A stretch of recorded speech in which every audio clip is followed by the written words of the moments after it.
Fala pessoal, boa noite a todos. É um prazer estar com vocês aqui em mais um evento do BTG, esse BTG Invest Talks, onde nós estamos tendo a oportunidade de trazer vários painéis sobre vários temas extremamente relevantes para os investidores que estão aí começando a se preparar para o que vem aí no próximo ano, em 2022, mas além disso, a gente tem uma preocupação muito grande de trazer aquele conteúdo que vai ser útil para toda a vida do investidor, ou seja, aquele conteúdo perene, olhando de fato para longo prazo e na construção desse aprendizado aí que é necessário para que essa jornada de cada um de nós seja a melhor possível dentro desse mundo aí de formação de patrimônio, de independência financeira, de liberdade financeira e tudo mais. E hoje nós temos aqui, o nosso papo vai ser sobre filosofia de investimentos em ações, né? E nós temos três grandes craques aí para nos ajudar nessa conversa: César Paiva, do Real Investor, né? O Carlos Pessoa, da Vento, e o Bruno Barreto, da IP Capital Partners. É um prazer estar com vocês aí. Eu vou primeiramente girar aqui o nosso papo, começando pelo Carlos Pessoa, e eu só abrindo aqui para que vocês deem uma boa noite para a turma que está aqui se desenvolvendo, querendo aprender mais, e fale um pouquinho da empresa e da atuação de vocês. Fique à vontade aí, Carlos. Pela oportunidade, obrigadão BTG Pactual pela oportunidade. Eu me chamo Carlos Pessoa, sou CEO, fundador da Veneto Multifamily Office. Dentro da nossa gestora, a gente tem um braço de asset também, do quais a gente é proprietário de um fundo de ações. Hoje a gestora inteira, juntando a asset e o Family Office, hoje tem 2,3 bi sob gestão. Hoje o BTG é um parceiro nosso, tanto na distribuição como no Multifamily Office. Eu sou um apaixonado pela obra do Lynch, eu acho que foi um dos motivos até de estar participando aí. Espero que hoje eu possa contribuir um pouquinho sobre digamos assim, a visão entre os dois lá, Lynch versus Buffett. Maravilha. César, fica à vontade.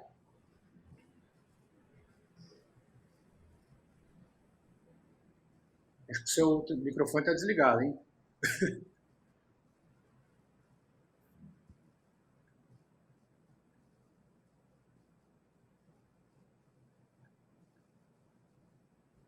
Eu vou passar aqui para o Bruno enquanto você vai falando aí, tá, César? Vai fazendo os testes. Bruno, vamos lá. Vamos lá. Bom, primeiro, André, obrigado aí pelo convite. Prazer estar batendo um papo com vocês. Bom, eu entrei na IP em 2004, né? Então lá se vão 17 anos aí. Eu faço a gestão do IP Value Hedge desde meados ali de 2008 e também faço a cogestão do IP Participações e o IP Atlas, né? O IP Value Hedge é um fundo long bias, para bater de lavada aí o CDI ao longo do tempo, da época que o CDI era bem mais alto, né? E o IP Participações é um fundo long only, né? Mais tradicionalzão, assim como o IP Atlas, né? No caso do IP Participações, a gente tem uma carteira que é tanto Brasil quanto no exterior, e long only, com prazo assim, de uns 5 anos, e no IP Atlas é uma carteira que é 100% lá fora, inclusive com exposição a dólar, né, a câmbio. E, enfim, vai ser um prazer aí bater esse papo aí com vocês. Maravilha. Bom, primeira coisa que eu queria falar, César, já está aí? Conseguiu? Não, beleza. Vamos tocando aqui o papo, viu? Estamos ansiosos para a sua entrada na conversa. Bom, eu vou começar essa nossa rodada de papo aí por você agora, Bruno, porque o Carlos já falou de uma grande influência deles, né? E depois a gente vai detalhar um pouco mais por que essa grande influência, o que ele enxerga na filosofia de investimento do Peter Lynch, o que isso é aderente à maneira de gerir, né, de tomar decisão para eles, porque eles se sentem confortáveis com essa filosofia. E antes eu queria que você falasse um pouco qual é a grande influência, ou quais são as grandes influências, os grandes investidores que, de certa forma, vocês sentem que estão executando uma parte dessa filosofia ao tomar a decisão de investimento dentro da IP. Eu acho que quais são esses grandes investidores e como que eles acabam influenciando vocês? Tá. Bom, acho que a gente pô, tem influência aí de muita gente, né? A gente vai aprendendo ao longo do tempo. Certamente lá na IP, pô, a influência do Buffett e do Munger, pô, acho que é enorme, né? Quase que um culto aquilo ali na IP. Pô, a gente tem uma filosofia assim que eu acho que é assim, quase um brainwash, né? Uma lavagem cerebral nas pessoas que entram lá na IP. Então, isso está muito no sangue das pessoas.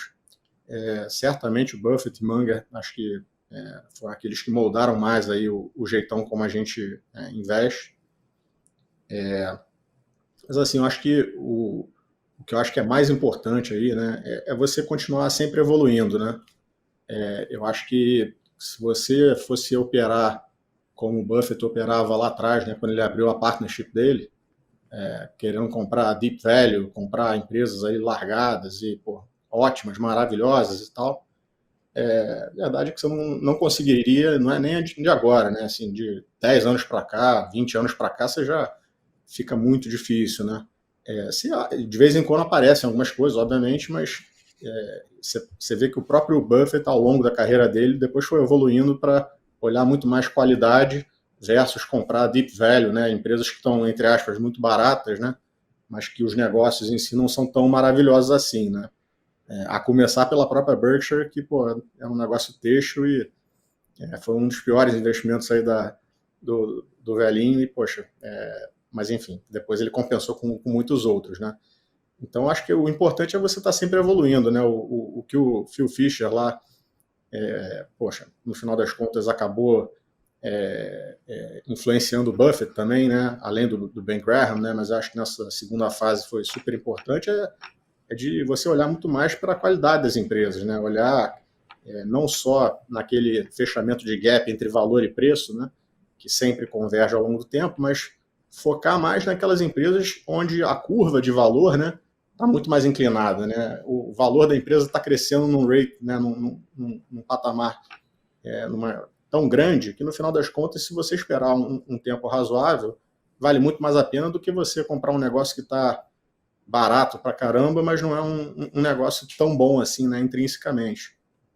Então, acho que tudo isso, assim, né, acho que a gente também passou um pouco aí por essas curvas, né, acho que a IP lá atrás, né, poxa, da época de outras pessoas que estiveram na IP, pô, teve muito disso, assim, de você focar muito em deep value, né, aqui no Brasil era épocas de juros altíssimos também, então você conseguia achar algumas coisas assim, mas ao longo do tempo que a gente foi vendo é que os melhores investimentos da IP, né, historicamente, não foram nos negócios que estavam baratos pra caramba, né, foram nos negócios que realmente eram negócios espetaculares, assim, empresas que são muito fora da curva, né.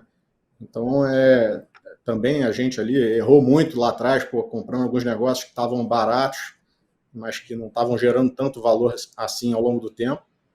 E, enfim, tem muita gente aí que a gente se espelhou ao longo do tempo.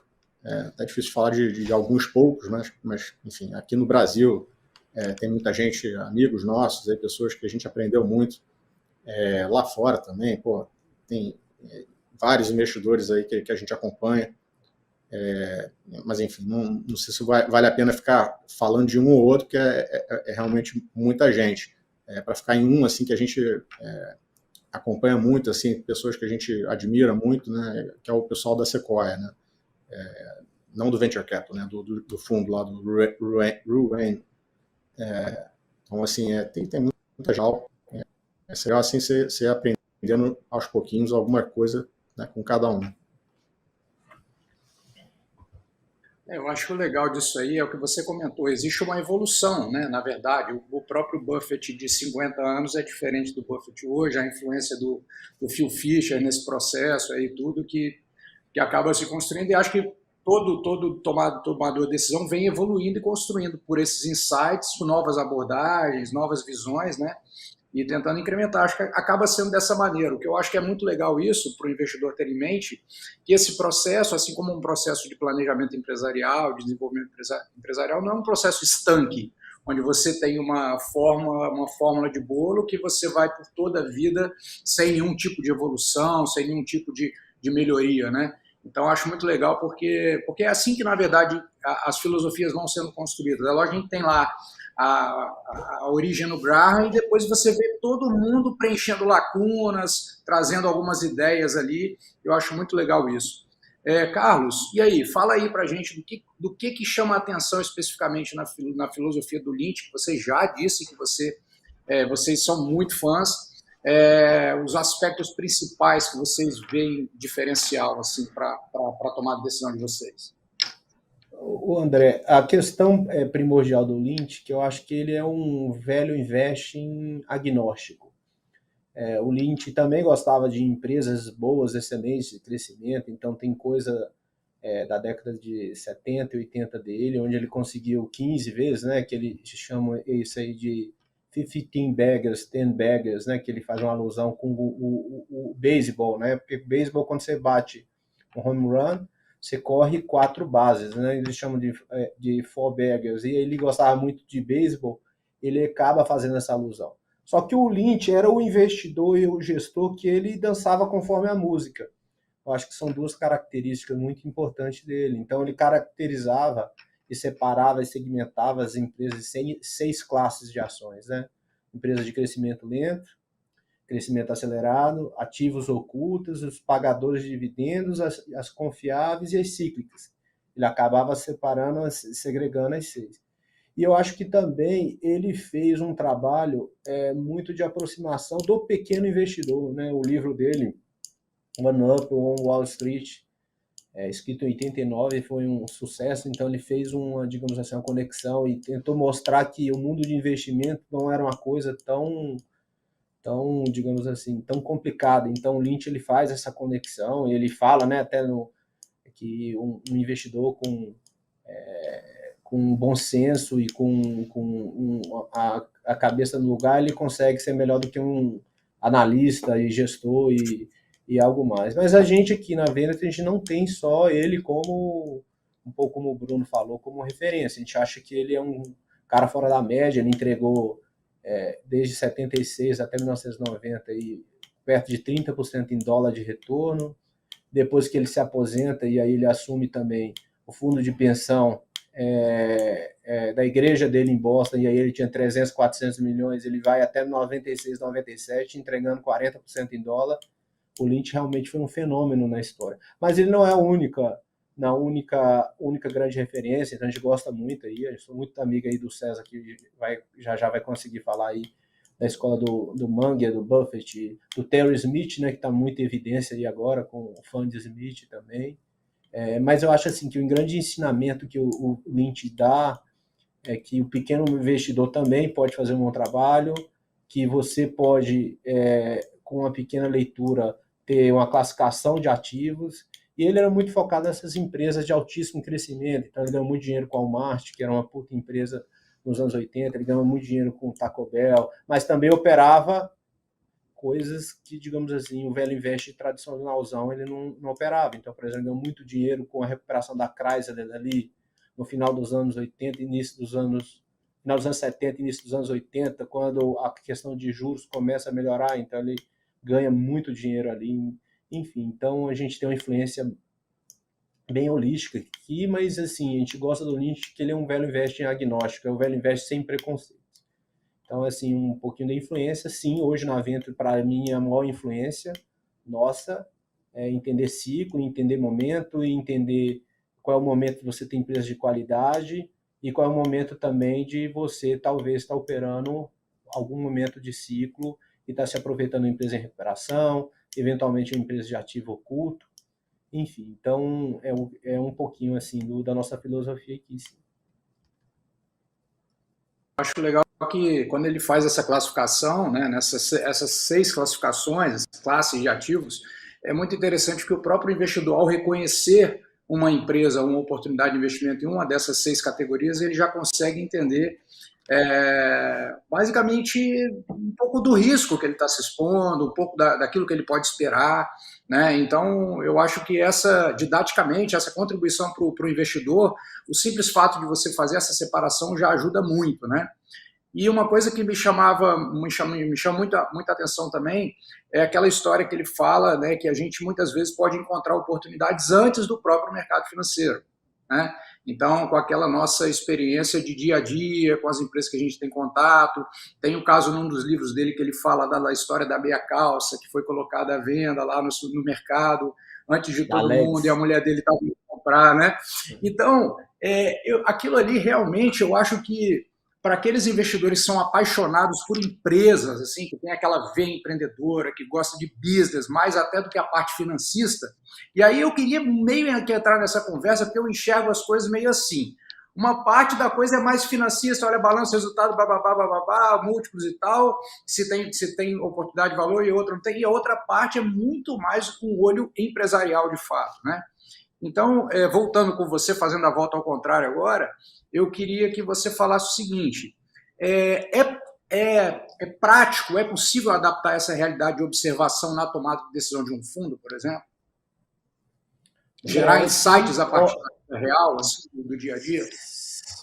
sim, é sim, principalmente dependendo do setor que você esteja observando. Se você está falando de varejo, é bem possível.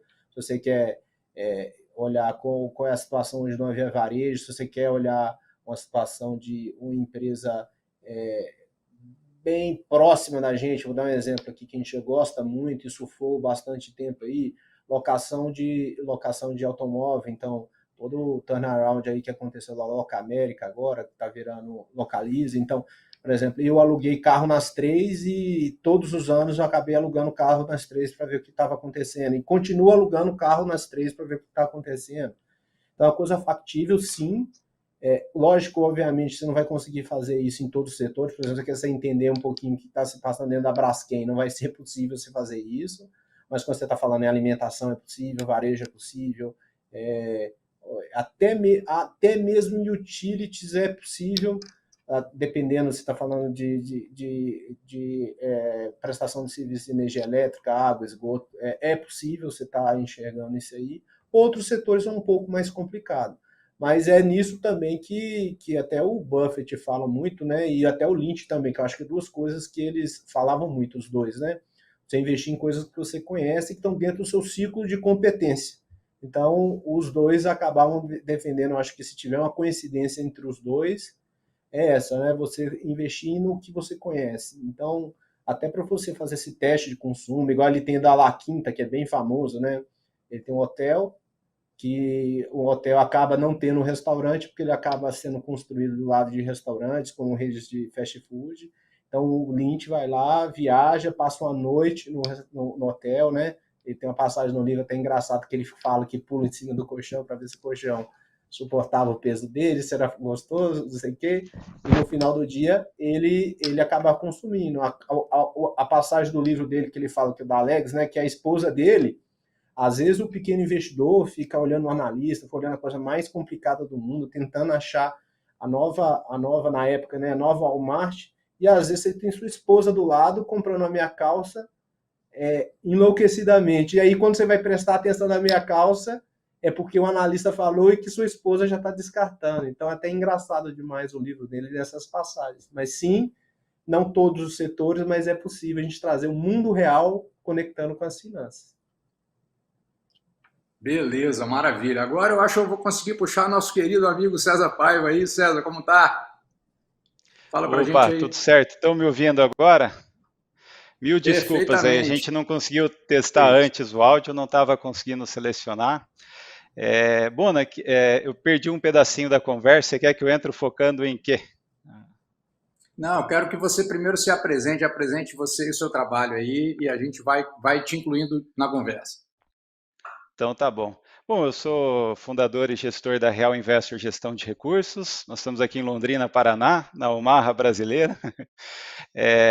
A gente é muito focado aí no Value Invest, né, inspirado muito aí no Warren Buffett, Peter Lynch, vários outros craques, inclusive na IP, né, acho que vale a pena falar, eu nasci lendo as cartas da IP, aprendi bastante, continuo aprendendo com eles. Nosso fundo começou ali em dezembro de 2008 como um clube, fevereiro de 2012 foi transformado num fundo, hoje nós estamos com ganho acumulado de 1.400%, anualizamos algo como 24% ao ano contra 10% do CDI, estamos gerindo em torno de 3 bilhões de reais, E para nós é uma satisfação enorme falar sobre esses investidores que são heróis para nós, né? Imagina eu e vários dos colegas aí como investidores, pessoas físicas começando, né? Se a gente não pudesse contar com essa sabedoria, ia faltar tempo na vida para aprender e cometer vários equívocos, né? Até chegar no Value Investing, a valorizar um pouco mais empresas de qualidade, uma gestão superior, ter uma diversificação adequada, não tentar ganhos rápidos e de curto prazo, enfim. Maravilha. César, então deixa eu puxar com você aqui, que você ficou um pouquinho para trás, para você chegar junto com o pelotão da frente aqui da corrida, hein? Deixa eu te perguntar uma coisa.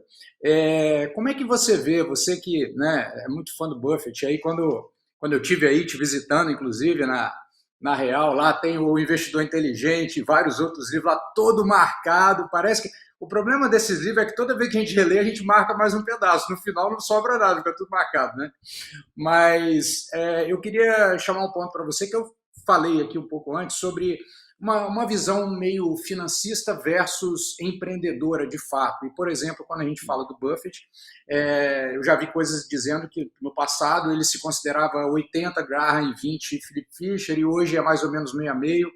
Então, eu queria que você falasse para a gente qual é a sua visão sobre isso e como isso impacta na tomada de decisão de vocês, no seguinte sentido: como que se trabalha essa questão? Porque a princípio pode parecer algo meio contraditório. Uma coisa é eu olhar de maneira financista e outra é eu olhar a alma daquela empresa, as perspectivas. Quando a gente fala da influência do Phil Fisher nessa história aí, a gente lembra do ensinamento dele de olhar o capital humano, posicionamento de marketing, uma série de coisas que são altamente qualitativas dentro do mundo empresarial, mas que muitas vezes não vão aparecer numa planilha de avaliação, né? Então, eu queria que você falasse um pouco sobre esses dois mundos dentro de uma mesma filosofia de investimento. E o investidor vai evoluindo, né? Assim como o Buffett ao longo da sua carreira, né? A gente lembra que logo no começo, quando ele encontrou o Benjamin Graham, aquilo para ele era o máximo. E talvez naquela época, pela dificuldade de encontrar informações, você encontrar uma lista com empresas desvalorizadas, negociando abaixo do valor que tem em caixa, abaixo do capital circulante líquido, era uma grande vantagem assim para o investidor, né? Hoje você faz um screening assim relativamente rápido e você tem esses dados de uma maneira muito rápida, né? Então, o próprio Buffett, acho que ele foi evoluindo, até que ele teve um contato com o Philip Fisher, que falava muito desse outro lado, né, de gastar a sola de sapato, conversar com o fornecedor, com a gestão, e muito mais de pegar uma empresa assim muito acima da média, que vai crescer muito nos próximos 10, 20, 30 anos, né. E eu acho que ele também foi muito influenciado com o Charlie Munger, né, que ele fala que ele é muito mais rico hoje por dar ouvidos ao Charlie Munger, que sempre focou muito, para que ficar comprando essas bitucas de cigarro, essas empresas baratas, sendo que você pode ser sócio de empresas excepcionais aí no longo prazo, né? Então, acho que o Buffett evoluiu. Eu acho que as duas estratégias, às vezes, funcionam. Teve até uma carta que, uma vez eu li, que um investidor mandou para o próprio Buffett, mais ou menos parecido com o que você me perguntou. Ele falou que ao longo da história do Buffett, ele viu dois Buffetts. O primeiro ali na década acho que de 60, 70, que comprava lá empresas muito baratas, estatisticamente baratas, muito olhando para a questão do patrimônio. E depois, na década de 80, 90 para frente, comprou empresas assim melhores, com uma rentabilidade mais alta e pagou preços assim que o Buffett antigo talvez não pagaria, né? Coca-Cola, Sisquend, algumas outras, né? E o Buffett pegou e respondeu essa carta. O cara perguntou, e aí, qual Buffett eu devo seguir, né? Esse primeiro do início ou o segundo? Ele falou, os dois estão ok. O primeiro é melhor para quando você tem menos capital. Então, eu acho que o investidor menor, pessoa física, talvez até o próprio Peter Lynch dá vários exemplos muito sábios disso, consegue encontrar uma oportunidade muito barata, que não tem liquidez aí para o institucional, não tem analista cobrindo. Então, acho que é uma alternativa interessante. Porém, como o Buffett cresceu, ele não consegue mais mudar de posições assim constantemente, então é muito melhor comprar uma empresa, que a empresa vai fazer o trabalho para você ao longo dos próximos 10, 20 anos, do que você ficar tentando sempre encontrar uma empresa que esteja 30, 40, 50% de desconto, né? Aquela abordagem de comprar $1 por 50 centavos, né? O problema é que você comprou $1 por 50 centavos, que é uma excelente compra, mas pode ser que demore 10 anos para esses 50 centavos valer $1 novamente, e a rentabilidade não vai ser tão interessante, né? Enfim, a gente está sempre, eu acho que evoluindo, assim como o Buffett, né? Com 91 anos, ele não para de nos surpreender ao longo da carreira dele. Perfeito, perfeito. Bruno, me diz uma coisa. Dentro desse nosso papo aí, dessas duas situações, tem uma situação que para mim me chama a atenção, que é o seguinte. Por um lado, quando a gente olha a coisa mais financista mesmo, a gente consegue ter informações e chegar a conclusões, se é que poderíamos chamar de mais precisas, né? Porque como é que a gente pode achar algo preciso fazendo fluxo de caixa futuro, né? Não tem como ser preciso, mas algo mais objetivo em termos de resultado, digamos assim. Por outro lado, esse molho que a gente enxerga na influência do Munger, no Fisher, e também no Buffett, no segundo momento, a questão já fica um pouco mais empresarial. Só que, por outro lado, né, a maneira como eu vejo, né, eu chamo assim, uma coisa mais empresarial, mais corporativa, mais empreendedora mesmo, de entender a companhia e tudo. Mas o que você pensa? Porque na avaliação objetiva eu consigo extrair respostas objetivas. Por outro lado, na avaliação subjetiva, né, eu tenho uma série de vieses comportamentais que podem comprometer minha avaliação. Então, por exemplo, a economia comportamental já cansou de entregar estudos aí nas últimas 4 décadas que mostram que muitas vezes um determinado investidor faz uma aquisição de uma empresa, mas não é porque ele avaliou, nada disso, simplesmente porque ela apareceu mais vezes num comercial na vida dele, ele passou a ter uma relação afetiva, ou porque ele gosta do produto e não necessariamente que aquela é uma boa compra. Então, como que lida com a necessidade de extrair mais informação qualitativa junto com a probabilidade de acionar uma caixa de vieses nessa tomada de decisão, hein? Eu acho que você olhar os números, né? Acho que é o básico, né? E você conseguir destrinchar aquilo, porque eu acho que no final das contas os números também falam muito, né? Aquelas empresas que o CEO fala bem pra caramba, o cara dá altos discursos, tem apresentações lindas e tal, mas aí você vai ver os números, o negócio é estranho, né? Então, assim, acho que os números falam por si só muito, né? Mas eu acho que faz muita diferença, né, quando você está querendo investir grande, né? Você quer ter 10% do fundo, 15% do fundo eventualmente, você ter convicção, né? Ter convicção de como é que aquela empresa, no final das contas, enxerga o mundo, como é que elas enxergam os competidores, né? Como é que o CEO balança, né? Como é que a empresa balança quando o concorrente está ali atacando? Quando tem uma crise, né? Como é que essa empresa passou por essa crise, né? O cara foi lá, cortou todo o capex, né? Cortou a despesa pra caramba, e aí saiu do outro lado lá todo estrupiado, com os clientes chateados e tudo mais, ou não, né? O cara aceitou, continuou investindo, aproveitou oportunidades eventuais que passaram na frente dele. Então, eu acho assim, esse lado qualitativo, eu acho que é o que faz a grande diferença, tá? Porque o quantitativo, muitas pessoas estão aí fazendo também, e você tem hoje em dia os robozinhos, um bando de gente aí operando quantitativo e tal. Eu acho que o qualitativo, né, você entender, legal mesmo, assim, você tem um histórico ao longo de 2, 3, 4, 5 anos, né? Por exemplo, Berkshire, que eu faço conta ali no detalhe desde 2008. Assim, já vi aquele negócio balançar, né? Já vi como é que o Buffett, né, ao longo do tempo se mexe, né, em crises e tal. Tal que, quando determinados, né, pontos chegam, você tem convicção para ter uma posição muito grande, né? Então, acho que... E aí eu acho que também vale a pena, assim, uma coisa que a gente faz muito lá na IP, né, isso aí, tanto aqui no Brasil quanto lá fora, é você tentar falar com, por exemplo, pessoas que já trabalharam na empresa, saíram, né, ex-funcionários. Quantidade de informação que você tira, não de informação insider nem nada, mas você entender a cultura da empresa, né? Entender como é que esse CEO está tratando, né, as pessoas lá dentro, se as pessoas estão satisfeitas, se elas estão crescendo, estão felizes ali, né, estão gerando valor. tão otimistas com o negócio ou não, né? Tá todo mundo de saco cheio, com medo de como é que o negócio vai evoluir. Então, acho que são vários detalhezinhos, né, que você vai pegando. A gente, tanto no Brasil quanto lá fora, a gente investe no Brasil já desde que a empresa da IP foi fundada em 88, mas lá fora desde 2001, né? Então, assim, não é fácil você conseguir investir lá fora com convicção, né?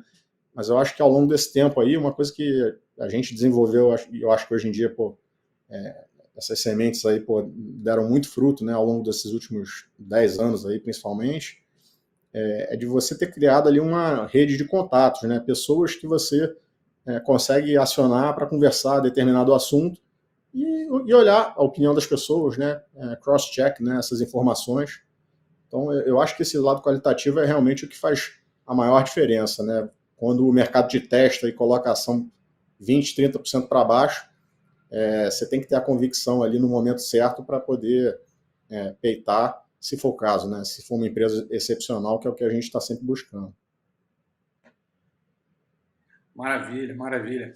E, Carlos, me diz uma coisa, dentro daquela classificação do Lynch lá, na tomada de decisão, tem uma dessas categorias, né, que ele coloca aqui, vocês adotam mais, de maneira mais preponderante na estratégia de vocês, na tomada de decisão, é mais aderente ao estilo de vocês, porque ali naquelas 6 ele coloca crescimento lento, empresas que ele chama de crescimento médio, que ele chama de confiáveis, né? Tem as empresas de crescimento rápido, tem as cíclicas, ativos ocultos em recuperação, né? Essas são as categorias. Tem alguma delas que vocês têm mais tá mais caracterizado na tomada de decisão da gestão de vocês, ou isso em alguns momentos sim, outros não, de acordo com as oportunidades que são encontradas, de acordo com o que o mercado está oferecendo? Como é que funciona isso? André, depende muito do mercado, mas obviamente as empresas de crescimento acelerado, quando você paga o valor adequado, é aí onde você tem os maiores ganhos. Então, é ele que cria, inclusive, aquele conceito lá do PEG Ratio, né, que é o famoso PEG, que analistas e investidores mais conhecidos do mercado acabam acompanhando, né? Basicamente, ele estima a taxa de crescimento futuro do lucro dessa empresa, ele soma com dividend yield, ele acaba dividindo pelo índice PL. Então, exemplo, se eu acho que a empresa vai crescer 25% lucro, mas ela paga mais 5% de dividendo, eu tenho 30%, e embaixo essa empresa está rodando com 15 de PL, quer dizer que 30 dividido por 15, eu tenho uma taxa de PEG ratio de 2. Ou seja, eu posso pagar 30, eu posso pagar até, ele considerava, né, até 30 vezes lucro nessa empresa, que eu estou ainda pagando um valor justo. E aí onde ele teve os grandes resultados, e também a gente, porque também a gente passou por um período de clube, e depois a gente transformou o nosso fundo. Quando pegar o período todo, o nosso CAGR desde 2016 para cá também algo como 30% ao ano. Eu vou dar um exemplo clássico, que a gente é sócio do BTG desde 2016, desde janeiro de 2016. O César é um grande amigo e acompanha um pouquinho da nossa história aí, mas é um clássico exemplo.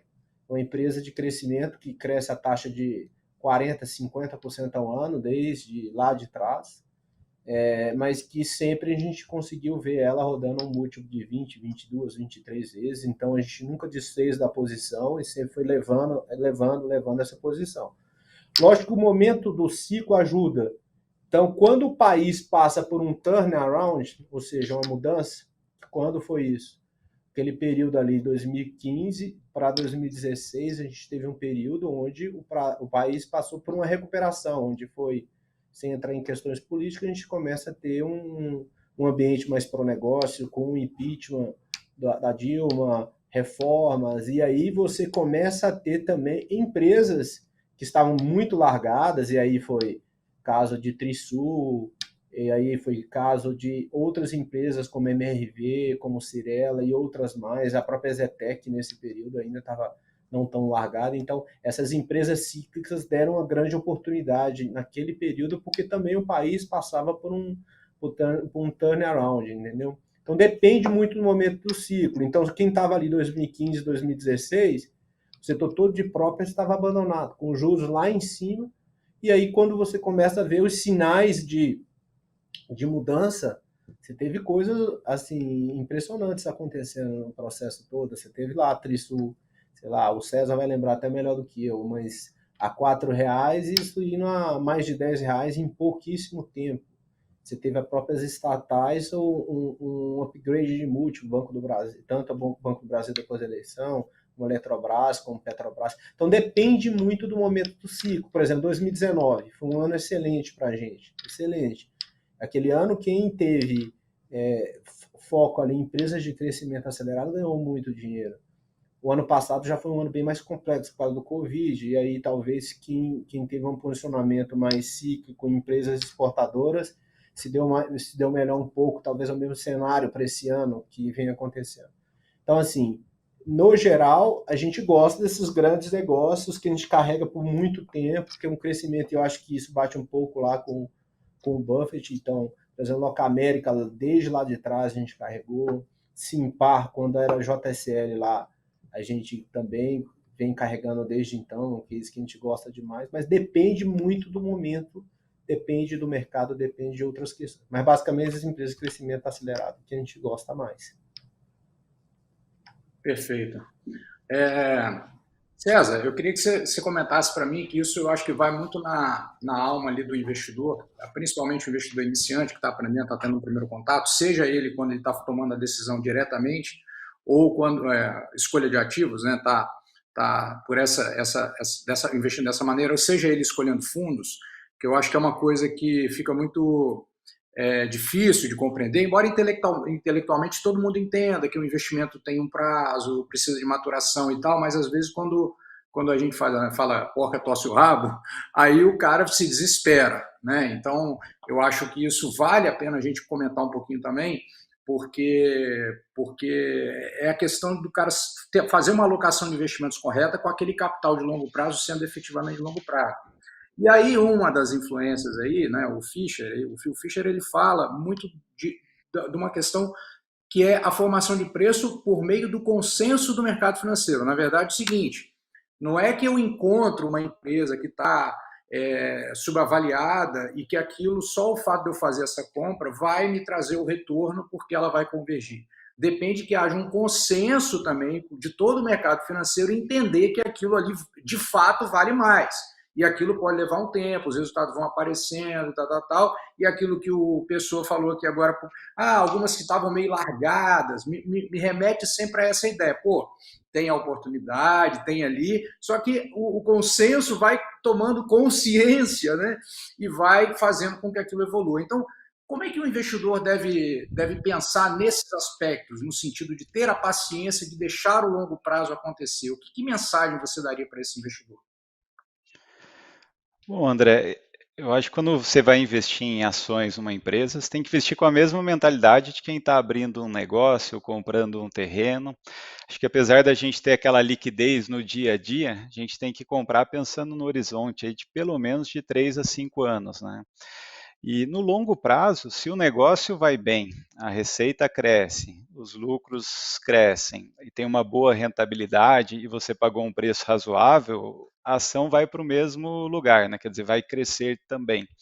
Mas não quer dizer que ela vai crescer todo dia, toda semana ou no mês a mês, né? Dentro do fundo Real Investor, um exemplo que eu tenho, assim, que eu acho que é até interessante, que deu um belo de um retorno para o fundo, foi as ações da Grendene. Nós compramos em março de 2009, no preço antigo, como se ela tivesse ali a menos de R$ 1, assim, na época ali um preço-lucro em torno de 5, 6. Ela teve um resultado ok dentro do ano de 2009 e 2010 e 2011 foi uma das piores contribuições dentro do nosso fundo. Ela ficou assim, acho que em linha com o Ibovespa, um pouco abaixo. O fundo nessa época foi muito bem e era talvez a minha maior ou segunda maior posição. Tinha uma convicção muito boa na empresa, que era muito barato, os resultados estavam indo muito bem, mas não aconteceu esse reconhecimento por parte do mercado. E se eu não me engano, em 2012 ela subiu acho que 130 ou 150%, 2013 acho que subiu mais uns 30, 40%. No final eu vendi com um lucro aí de quase 6, 7 vezes o valor inicial.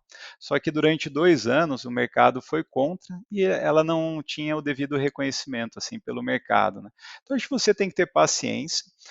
Pode ser que você está errado, então nesses momentos é super importante para o investidor ali rever a tese de investimento, se a empresa está indo bem, por que que tentar ver o outro lado, né? Por que que o mercado não está comprando naquele momento? E se você vê que você continua com convicção que a empresa está indo bem, o preço está atrativo, aí você tem que esperar, né?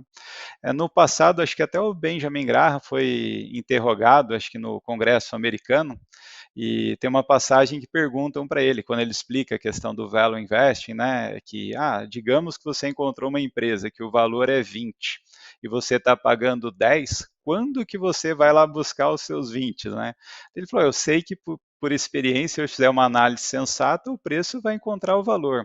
Pode acontecer em um mês, em um ano, ou pode não acontecer. Mas se eu tiver várias oportunidades do tipo, onde eu acredito que eu estou comprando empresas que valem mais do que eu estou pagando. Outra coisa que a gente aprendeu também na Real Investor, dentro do possível, se a gente tiver os catalisadores, assim, a gente ter alguns drivers, alguns fatos que levam a gente a acreditar que aquilo vai se concretizar. Então, por exemplo, estava comprando empresas de construção civil no final de 2016, começo de 2017, mas a gente sabia que estava passando por um momento de turnaround, a empresa estava desovando assim os estoques, e 2018, 2019, tudo provavelmente ia retornar a ser mais lucrativo, né? Então a gente conseguiu esperar, igual o Carlos acho que comentou do exemplo da Trisul, né, que foi comprado na época a R$2, R$3, e a gente foi vender depois a mais de R$10, né? Então a gente sabia o que estava acontecendo e sabia que aquele período, aquela nuvem preta ia sair e abriu talvez um tempo melhor, né? Perfeito, maravilha. E, Bruno, no caso da IP, né, até pelo tempo da própria casa, né, no mercado, alguns fundos aí com um histórico muito longo, né, aqui para o nosso mercado, essa questão aí muitas vezes deve trazer algum impacto na tomada de decisão, porque é o que o César falou. Quer dizer, eu estou aqui, mas por que o mercado não está respondendo, né? Na cabeça do gestor, como é que fica esse negócio? Não dá aquela sensação, meu Deus, eu estou caminhando sozinho aqui nessa posição, como é que vai ser isso? E a história da convicção, como é que reforça essa convicção o tempo todo, tentando excluir tudo que pode ser de pensamento que vem atrapalhar o processo, a racionalidade do processo, e se manter firme nessa posição. Também, considerando isso que o próprio César falou, que obviamente vão ter situações que não vão acontecer, mas a gente não monta a posição em uma única situação, né? Eu queria que você comentasse um pouquinho sobre isso aí também. A firmeza mental necessária, intelectual ali e psicológica para seguir adiante em situações que muitas vezes não se mostram acontecendo dentro do que era a expectativa. Mesmo com o prazo. Eu acho assim, qualquer case, né, que você invista, né, você tem que ter muito claro, desde o início que você faz o investimento, qual que é o case. Né? Você tem que ter muito claro o porquê que você está investindo naquela empresa, né? Quais são as razões que estão te levando a investir naquela empresa. E isso tem que estar muito claro, né? Porque ao longo do tempo, é certeza, né? O mercado vai te testar. Ele vai botar para baixo 15, 20, 30, 50%, né? Se tiver alguma grande crise, alguma coisa. E você tem que ter a tranquilidade, né? Para olhar para aquilo e comparar o valor que você enxerga, né? E ao longo do tempo com que você achava que aquilo ali, como que aquela empresa iria se desenvolver, né?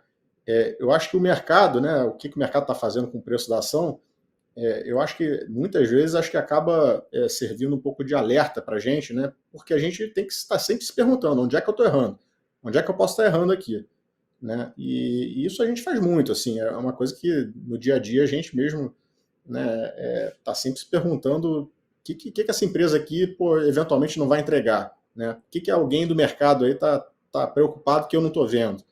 Então, essa preocupação acho que a gente tem no dia a dia, né? Mas eu acho que ao mesmo tempo você tem que ter a serenidade, né? De olhar para o negócio, olhar para o business e ver se esse business está se desenvolvendo como você achava que ele iria acontecer. E eu acho que se a coisa está se desenvolvendo como você achava, né? Se a conta, no final das contas, que você tinha está se materializando, só o preço da ação que está andando contra, isso é que no final das contas, né, e o acompanhamento, toda a parte qualitativa, né, um pouco mais subjetiva, de você acompanhar a empresa há bastante tempo, é o que te dá a confiança para, eventualmente, a ação caiu 50%, você fala, pô, maravilha, dá para cá, né, vamos comprar mais. Então, mas eu acho que é isso, você tem que estar com uma cabeça muito clara do que você estava esperando para poder ir ao longo do tempo comparando se essa coisa está acontecendo ou não. E aí, se não tiver, você tem que ter a tranquilidade também para eventualmente vender, tá certo? Você estava esperando, inclusive a gente fez um relatório de gestão agora recente, que é sobre erros, né? A gente fala um pouco disso lá. Não tem jeito, entendeu? Se você tinha um case, você esperava que ia acontecer alguma coisa e não acontece nada daquilo que você estava achando, você tem que zerar esse negócio e ir rápido, né? E move on, né? Next. Não dá para você ficar insistindo no erro, isso aí não tem que ter ego, né? Tem que ser objetivo, né? E comparar com o que você estava esperando. E, obviamente, tem que estar esperto para minimizar esses erros aí o mais rápido possível, né? Acho que é por aí. Perfeito. Até você falando aqui me lembrou aqui uma coisa que é aquela coisa do motivo. Às vezes o investidor pergunta assim, ô André, Bona, me diz uma coisa, eu comprei uma ação, ela subiu muito, o que eu faço? Né? Se essa fosse a única pergunta, tudo bem, mas às vezes o investidor faz a mesma pergunta assim, André, eu comprei uma ação, ela caiu muito, o que eu faço? André, a ação está sem se mexer, o que eu faço? Então, quer dizer, em qualquer situação, o investidor às vezes está perdido, não sabe o que fazer. E eu sempre falo que isso depende do motivo que levou a pessoa a comprar, né? E normalmente o investidor compra sem motivo, ele não sabe qual é o motivo. Quando ele está começando a aprender, lidar, pô, qual é o motivo que te fez comprar? Esse motivo ainda existe? Né? Existe. Então, siga em frente. Esse motivo deixou de existir. Eu acho que esse acompanhamento que você falou vai muito nessa linha de identificar aquilo que era uma expectativa que se frustrou na materialização de outras coisas diferentes que eram os motivos primordiais da tomada de decisão, não é isso? Caminha por aí?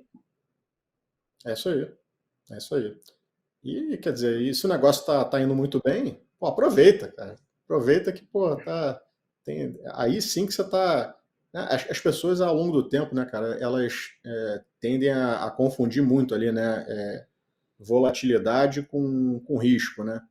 E, assim, o exemplo mais bobo aí, agora recente, quer dizer, bobo, né?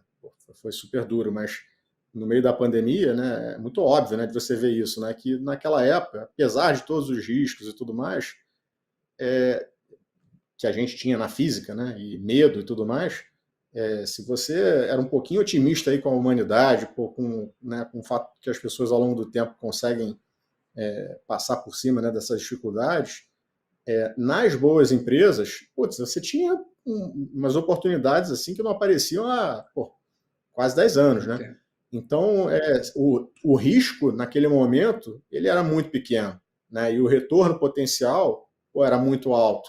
E a maioria das pessoas acha que para você ter um retorno muito bom, você tem que aumentar o teu risco. Naquele momento, você conseguia aumentar o teu retorno correndo pouco risco. Você inverte um pouco dessa equação, né? Então, acho que é por aí. Legal. Tem uma coisa que eu acho também, em cima do que você falou, da associação da volatilidade com o risco. Isso é uma daquelas coisas que a gente comentou no começo, da evolução de uma abordagem e do próprio desenvolvimento do investidor ao longo do tempo mesmo. Né? Porque ele vai enxergar que não é. Eu me lembro uma vez que perguntaram assim para mim assim, André, o que você faz quando o mercado está nervoso? Como é que você faz para reduzir a volatilidade? né? Eu falei, olha, eu não faço nada, mas tem umas técnicas aqui de diversificação com ativos descorrelacionados e tal, funciona assim. Mas você usa? Não, eu não uso porque eu não enxergo a volatilidade como risco. Mas se você enxerga e vai fazer você dormir bem de noite, talvez você deva considerar isso aí, né? Porque eu acho que o que importa é que o investidor possa dormir bem, se informar, ter a bagagem intelectual e o comportamento para seguir adiante, mas dormir bem, porque senão o negócio não faz aquilo que é o objetivo dele, que é trazer conforto e qualidade de vida, né? E às vezes o investidor ele olha a volatilidade como se fosse risco e também com a volatilidade como se fosse resultado, que é aquela visão muito de curto prazo. Se eu estou vendo só curto prazo, eu não estou vendo o retorno em nada, você está vendo só a volatilidade mesmo atuando ali e o senhor mercado, né, César? Botando preço alucinadamente sem nenhum tipo de critério ali, né? Só vendo o que cola ali para dar saída ou comprar as posições. Ô, Carlos, me diz uma coisa aqui. A gente falou aqui, né? Você falou da predileção pelas empresas de crescimento, mas como que vocês fazem também no seguinte sentido? Obviamente que quando o investidor ouve isso, ele pensa assim: eu também quero empresa de crescimento. Por quê? Porque vai crescer para caramba, eu vou ganhar para caramba, então maravilha, eu quero só as que crescem. O investidor pensa assim quando ele pensa na categoria. Você quer a que cresce ou você quer que mais ou menos? Não, eu quero a que cresce. Mas existem os riscos maiores da frustração desses resultados aí, naquelas que não vingam, né? Porque muitas pessoas às vezes falam assim: mas se você for muito conservador, você não teria comprado lá o Google ou o Facebook em 2001, 2002, sim, mas tinha 1 milhão de América Online, etc. lá, que era tudo no mesmo saco e não dava para antever ou ter uma impressão maior. Então, nesse caso, o que vocês tentam fazer para identificar se esses motivos que a gente falou da compra continuam persistindo, se as saídas podem ser mais rápidas, porque de repente você pode ter uma frustração maior, né, uma expectativa que não se materializa, ou se existe algum diferencial por essa característica de optar por essas empresas que acabam carregando talvez o maior risco de frustração, já que você já está pagando um valor considerando esse crescimento. Antes de entrar no assunto, tem um ponto que é até bom lembrar sobre o assunto anterior que vocês estavam comentando, que tem até um estudo legal do Lynch, que quando ele logo se aposenta, ele pega o estudo do Megalian, né, que era o fundo dele. E o fundo do Lynch foi o melhor fundo da história de ações até 1991. Mas mais de 50% dos cotistas do fundo do Megalian conseguiram perder dinheiro. Só para a gente ter uma ideia da loucura que é o viés da representatividade. Ou seja, você via a cotação do fundo cair, o cara vendia. Quando o fundo subia, o pessoal voltava. E outra que o Warren Buffett falava que o pequeno investidor só devia olhar as cotações uma vez por ano. É um pouquinho do que o Bruno comentou sabiamente aí. Sobre as empresas de crescimento, eu acho que passa muito por uma questão que eu acho que lá no estouro da bolha das dot-coms as pessoas foram deixando de lado duas coisas. Eu acho que foi qualidade e lucro. Então, às vezes a gente mistura as coisas quando a gente fala um pouquinho de empresas de crescimento, que importa só aumento de receita, a gente começa a ver também loucura de gente precificando ativo de formas diferentes de acordo com o momento de mercado, com receita, por usuário. Então eu vejo até banco sendo precificado por usuário que entra. Então eu acho assim, que um belo indicativo para a gente olhar empresa de crescimento, e aí os dois, tanto o Bruno como o César, são mestres nisso aí, é realmente a gente olhar a qualidade e capacidade dessa empresa entregar lucro lá no longo prazo. E, preferencialmente, ela tendo lucro já no D0 de uma forma consistente, 1, 2, 3, 4, 5 anos, e a gente se perpetuar isso. Então, alguns pontos são importantes. Por exemplo, capacidade de expansão geográfica.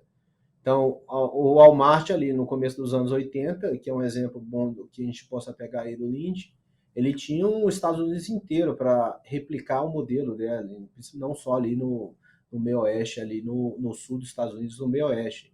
Capacidade de crescimento que você começa a enxergar. Ó, eu tenho uma empresa que tem um crescimento de 30%, 40%, 50%, mas eu tenho 60%, 70% do market share.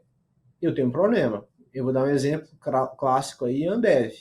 Ambev, ela chegou a um ponto que ela já não conseguia mais ter o crescimento até por termos regulatórios, por causa de CAD. Então, também você não adianta você ficar preso só o passado. É um pouco também que o César falou, de você ficar revendo a tese, rever a tese, rever a tese.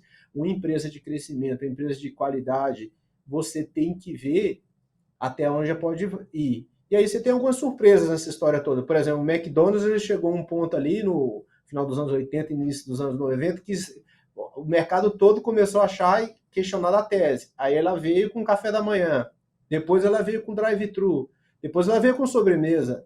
Também a capacidade, a qualidade da empresa se reinventar. Então, acho assim, é rever a tese, confiar no passado, duvidar das promessas e principalmente revendo essa tese, ver a capacidade de crescimento futuro dela. E eu acho que um ponto muito importante é lucro e qualidade. Então, quando eu vejo as pessoas comentando de empresas de crescimento, às vezes eu fico preocupado, porque nem lucro nem qualidade é colocado nessa balança. Então, vamos só puxar disso aí para ver se isso que você me falou que faz sentido que eu estou pensando aqui. Na verdade, quando a gente fala de empresa de crescimento, a gente não deve olhar uma empresa que simplesmente cresce rápido, mas é aquela que cresce empresarialmente rápido e não apenas faturamento, né, ou cotação. Claro, cotação é o pior exemplo, mas que ela cresce e que ela tenha como continuar crescendo durante um bom tempo, né? Que é o que você falou, o tamanho do mercado. Então, se a empresa já domina tudo, claro, exemplos formidáveis podem surgir, como criar novos mercados e explorar, mas que também representa algum nível de risco. Então, acho que o investidor de empresa de crescimento tem que saber que o crescimento não vai ser eterno, né? Então, num dado momento, ele pode arrefecer o ritmo, e aí, essa galera que entrar no final que pode pagar uma conta aí, de um erro desastroso. Machucar bastante. Né? Exatamente. Pode machucar bom, bastante, pessoal, a gente tem vários exemplos. A gente já está no nosso tempo estourando. Poxa, acho que dá para fazer isso aqui mais umas 3 horas aqui, porque eu fui anotando as coisas aqui no notes aqui, tá gigante aqui. Mas a gente tem um tempo aí com a turma. Eu gostaria que vocês deixassem, então, agora rapidinho mesmo, uma indicação de livro para cada investidor que está assistindo com a gente aqui, o BTG Invest Talks, que represente um pouco, que dá para a pessoa compreender mais essas filosofias que a gente falou aqui e que também, de alguma maneira, se reflete nos fundos que vocês administram. César, contigo primeiro. Bom, acho que o livro Warren Buffett investir, né? Acho que o pequeno investidor aí vai, acho que entender muito bem e vai conseguir usar muito dos conceitos que estão atrás do livro. E para aquele mais avançado, vai direto nas cartas do Buffett, que estão todas liberadas no site da Berkshire Hathaway. Maravilha. Bruno, o que você recomenda para a turma? Cara, acho que bom, tem o Warren Buffett Way, que acho que é um livro super antigo, mas que acho que conta muito aí da história do Buffett, e acho que é meio que a base aí da filosofia dele. Acho que é um livro rapidinho para ler. Common Stocks e Uncommon Profits, eu também acho que é um livro assim, tem muito estofo ali, dá para aprender muita coisa, e talvez um que não é tão ligado a investimentos, mas que eu acho que vale muito a pena ler, é pequenininho, que é o Lessons of History. Maravilha.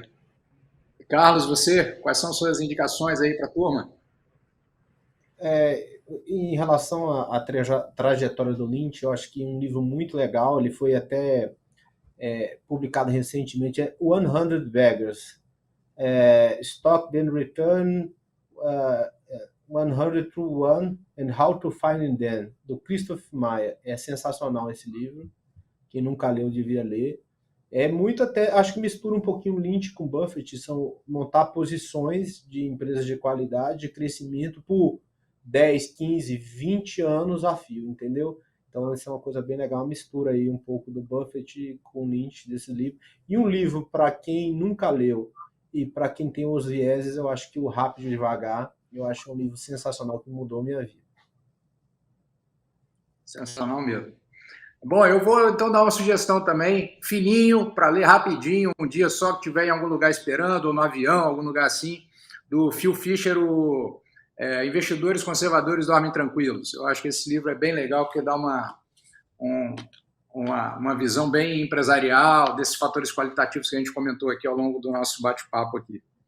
Bom, pessoal, senhores, eu agradeço muito a participação de vocês, foi um prazer fazer esse painel aqui, batendo esse papo aqui, falando de filosofia de investimento, porque, na minha visão, essa compreensão que o investidor precisa ter para realmente se expor ao mercado de uma maneira consciente, sabendo o que está fazendo, né? E isso aqui é muito mais importante do que simplesmente as cotações e tal. Então, a gente precisa trazer muito mais de tudo que está por trás, né, de um bom investimento, uma boa decisão, em termos de filosofia, e eu acho que vocês abrilhantaram demais, porque, além do que está na literatura, são as coisas que vocês trazem como insights para a tomada de decisão nos fundos. Então, eu acho que é um link daquilo que está documentado em termos de literatura com a prática, né, gerando a prática da tomada de decisão. Então, eu agradeço demais a contribuição de vocês, foi fantástico. Certamente o investidor que está acompanhando a gente vai tirar muitos insights legais, inclusive com sugestões de leitura no final.